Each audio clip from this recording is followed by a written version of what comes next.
আসসালামু আলাইকুম। আজকে আমরা চলে আসছি হবিগঞ্জ জেলার রাকাই উপজেলার মুরাকুড়ি গ্রামে।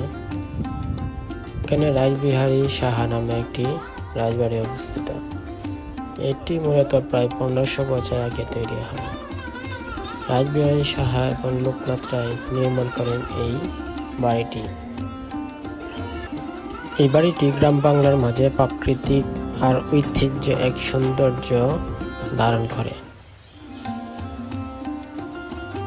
রাজপথ ঘেরা প্রবেশপথ, পাকা সিঁড়ি, পুকুরের ধারে বসার জায়গা, এর সবই ছিল সময়ের নির্মাণ শৈলীর নিদর্শন।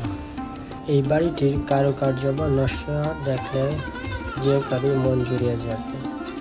আর 1500 বছর আগে এই নকশাগুলো যে কারিগর হাত দিয়ে তৈরি করা হয়েছিল, না জানি তার হাতের কি মাধুর্যতা লুকিয়ে আছে এই নকশাতে।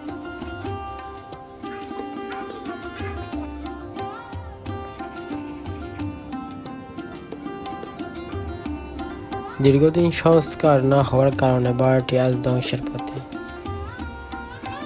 ডালের পাথরগুলো আস্তে আস্তে ভেঙে পড়তেছে, সিঁড়িগুলো দুর্বল হয়ে পড়তেছে। এই বাড়িগুলো যদি সংস্কার করে নতুন আঙ্গিকে সাজানো যায়, তাহলে আমাদের পর্যটনের একটি অগ্রযাত্রা দেখা যাবে। ভিডিওটি শেষ পর্যন্ত দেখার জন্য আপনাদেরকে ধন্যবাদ। আজকে দেখা হবে অন্য কোনো ভিডিওতে। এই পর্যন্ত ভালো থাকুন, সুস্থ থাকুন, দেশ ভ্রমণ করুন, দেশকে দেখুন, নিজেকে জানুন।